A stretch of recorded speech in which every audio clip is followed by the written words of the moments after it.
ठीक आहे? आमच्या सगळ्यांचे resignation.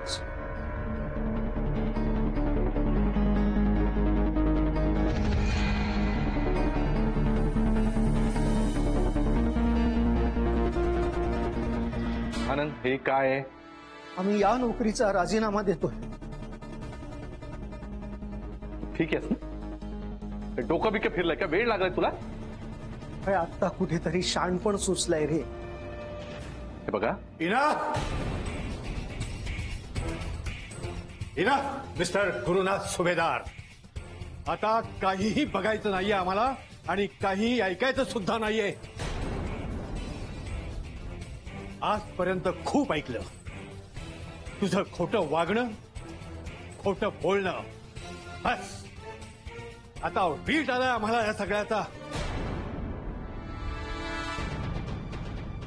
Panwalkar, excuse me sir, तुम्ही पानवलकर सरांवर असं ओरडू शकत नाही. ते सिनियर आहेत आमचे. जेनी, अगं कुणाला सांगतेस का हे सगळं? ह्या माणसाला, ज्याला आजपर्यंत स्वतःच्या आई वडिलांचा मान ठेवता आला नाही, तो आपल्या सिनियरचा मान काय ठेवणार? जो आपल्या बायका मुलांची खोटेपणाने वागू शकतो, तो आपल्याची खोटं कसं नाही वागणार? हे कसं सुचतं नाही आपल्याला? अरे तरी आम्ही तुझ्यावर विश्वास ठेवला, पुन्हा एकदा चूक केली, पण परत ती चूक करणार नाही होता. मग काय करणार? काय करणार? नोकरी सोडून कुठे जाणार आहे?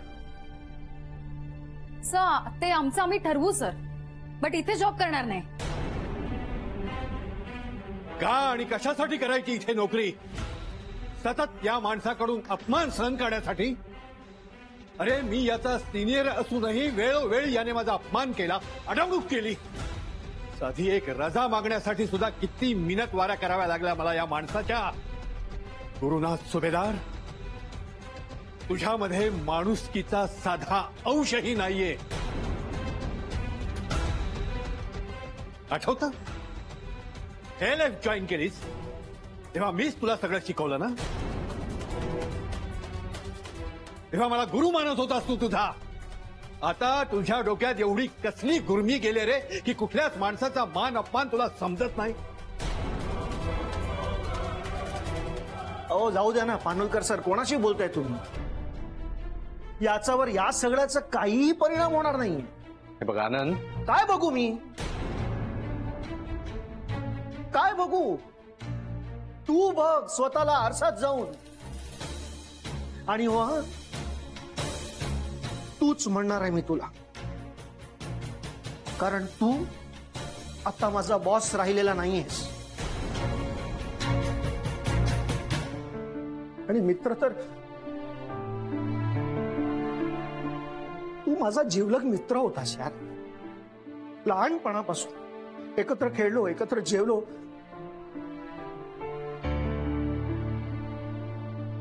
माझा एका हाकेवर तू धावत यायचास.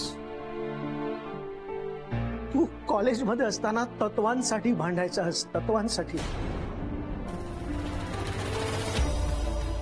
मग इथे मुंबईला आलास, यशस्वी झालास. अरे अभिमान वाटायचा की वाह, माझा मित्र यशस्वी झालाय, चला आपण पण असंच यशस्वी झालं पाहिजे. नाही रे, आता भीती वाटते. यशस्वी होणं हे जर हे असं असेल ना, तर नकोय असलं यश आम्हाला कोणालाच. आंधळा झालास तू. म्हणजे आम्ही नाही दिसलो ठीक आहे, तुला वहिनींचं प्रेम पण नाही दिसलं. स्वतःचा मुलावर पाणी सोडलंस, एवढी प्रगती केलीस, एवढा यशस्वी झालास, but do you realize you are a bloody loser.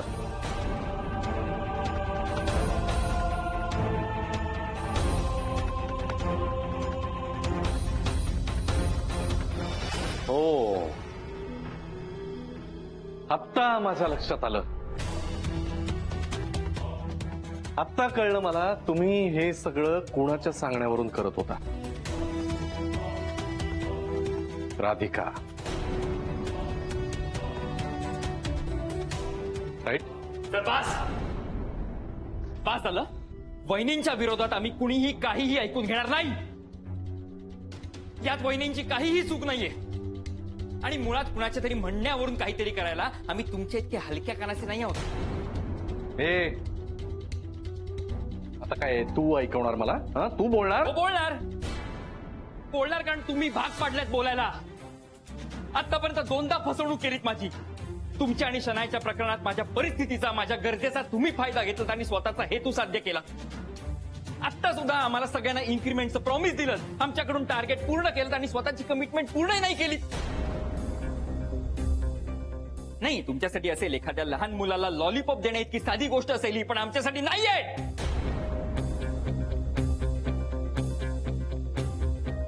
मी केलेल्या फसवणुकीमुळे मी माझ्या आईची म्हणावी तशी ट्रीटमेंट पूर्ण करू शकत नाही. तिला इकडे मुंबईत आणू शकत नाही कारण तुम्ही फसवलत मला.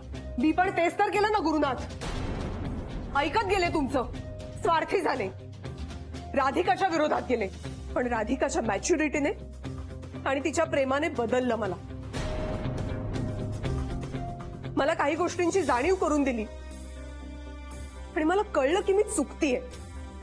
आणि एक स्पष्ट सांगते तुम्हाला गुरुनाथ, ज्या मुलीसाठी तुम्ही हे सगळं करताय ना, ती अत्यंत इमॅच्युअर आहे.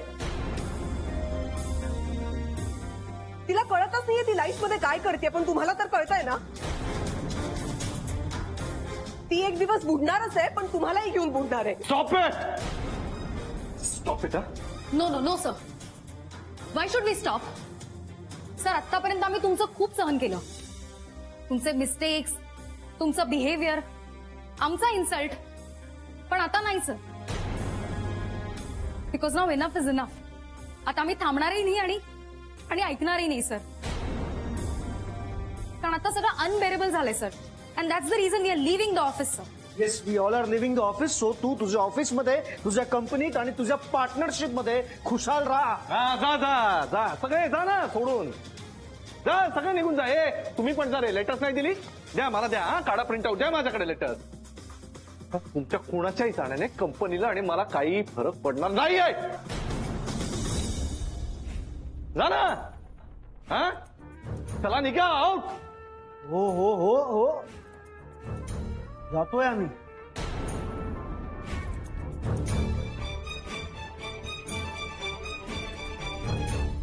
आणि एक लक्षात ठेव,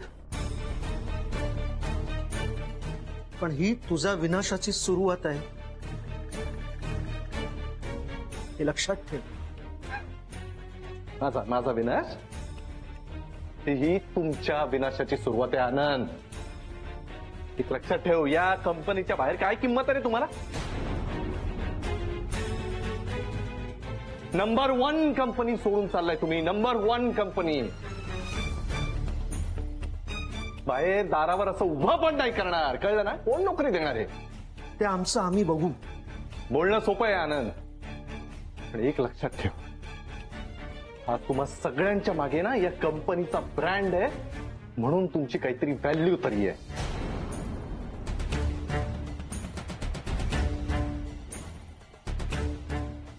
बाहेर गेलात तर तुमची व्हॅल्यू 0 आहे.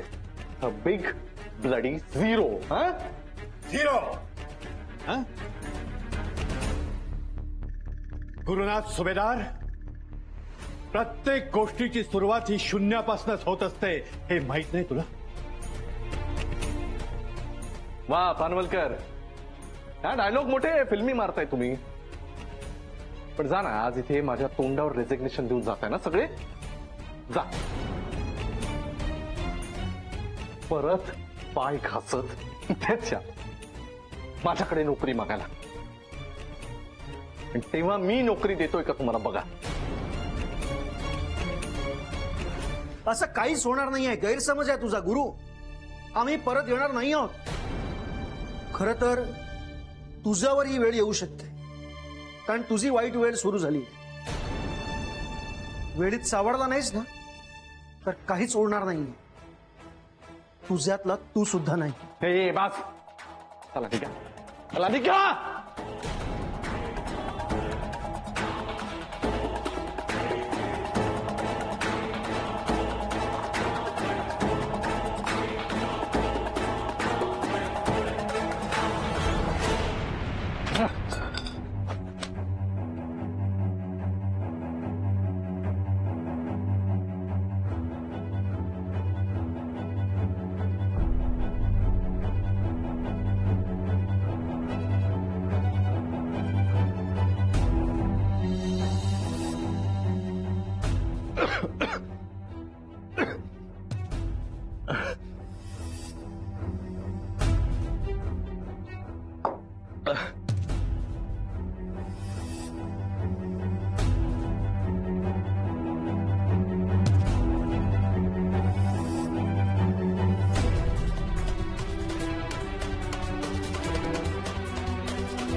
Gurunath cool down.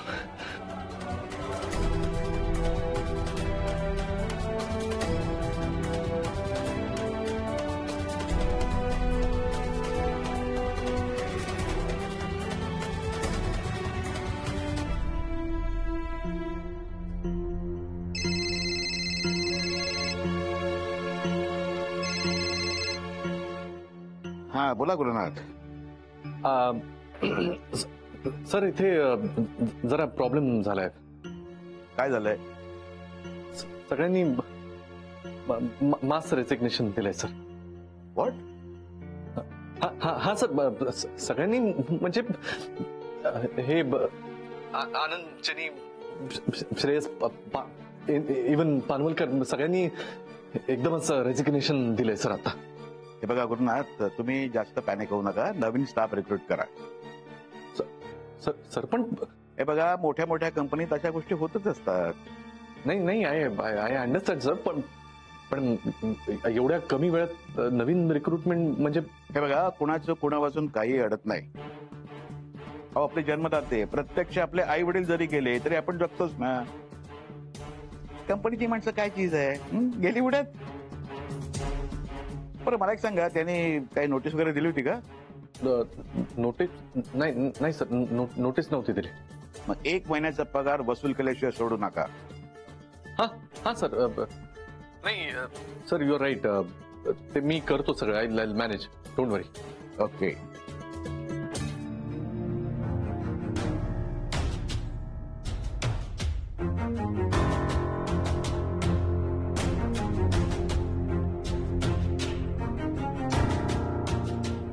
हा कदम जरा आत या प्लीज.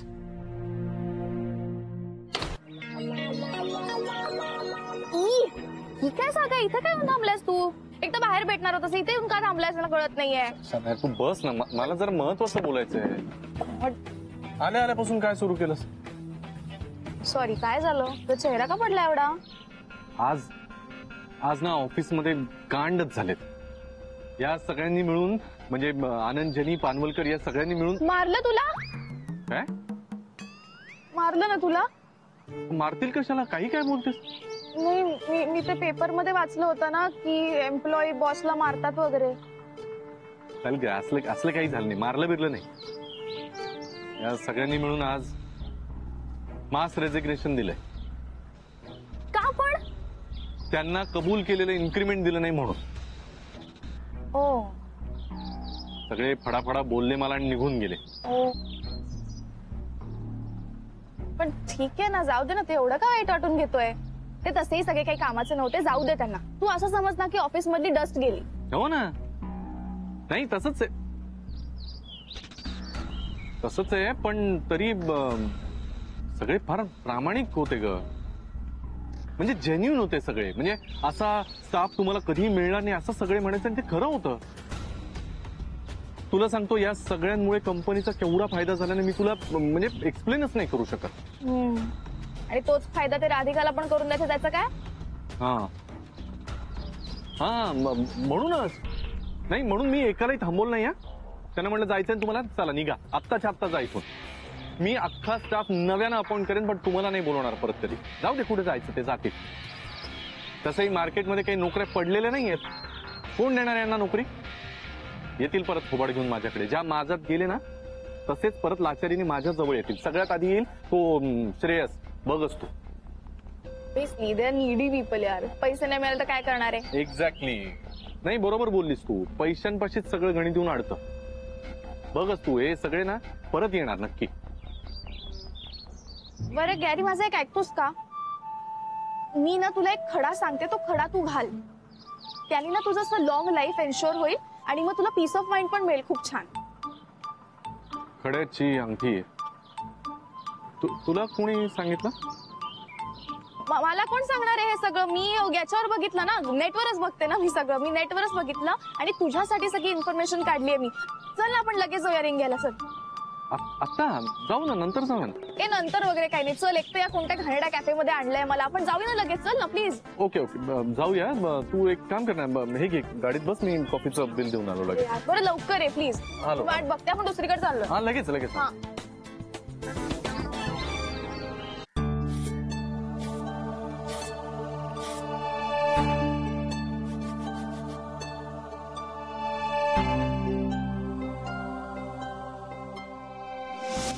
मी ना प्रोफेशनल्सला घेऊन कंपनी चालवतो.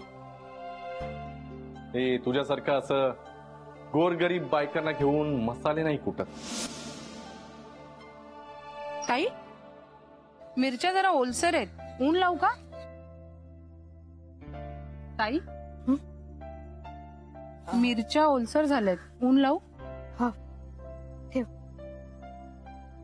कमळा मला जरा तुझ्याशी बोलायचंय. काय झालं? तुम्ही येता का जरा?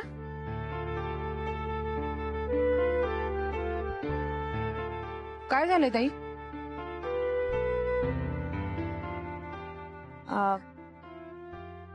काय झालं ताई? ताई आमचं काही चुकलं का?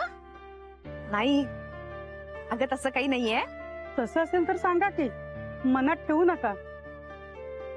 आज मी तुमच्या सगळ्यांचे पगाराचे पैसे देणार आहे. पण का ताई? आज तर पगाराचा दिवसही नाहीये. नाही मला माहितीये, पण कसं आहे ना कमळा, आता आपलं काम पुरं झालं ना का मग नंतर आपल्याकडे काम नाहीये. काम नाही म्हणजे पैसे नाही. तर त्यामुळे आज मी तुमचे पगाराचे पैसे देते. आणि हे पाप मी स्वतः प्रयत्न करते ना, तुम्हाला दुसरीकडे कुठे काम मिळतंय का? हा तुम्ही काळजी करू नका, सगळं नीट होईल. ताई असं का बोलता? नाही नाही ताई, आम्ही तुम्हाला सोडून दुसरीकडे कुठेही नाही हा काम करणार. हे पाप तुम्हाला तुमची घर आहेत, तुम्हालाही पैसे हवेत की नाही? उगीच माझ्यासाठी थांबून राहू नका. माझ्यामुळे कुणाचं कुळंबा नको. नाही नाही ताई, नाही जाणार आम्ही. कुठेही जाणार नाही. असं काम करताय तुम्ही? ताई अहो, आम्ही घरात बसलेलो होतो, तुम्ही आम्हाला कामाला लावलं आणि आज तुमच्याकडे काम नाही म्हणून आम्ही तुम्हाला सोडून जायचं? आम्ही कुठेही जाणार नाही, आम्ही इथेच काम करणार. हे बघ कमळा, जरा माझं ऐक. नाही, आता तुम्ही आमचं ऐकायचं. ताई अहो मान्य आहे आज आपल्याकडे काम नाहीये, पण उद्या नक्की असेल. तो बसलाय ना वर देव, तो बघतोय आणि तो न्याय करतो, अन्याय नाही. आणखीन एक गोष्ट, तुम्ही आम्हाला कितीही सांगितलं ना तरी आम्ही तुम्हाला सोडून नाही जाणार.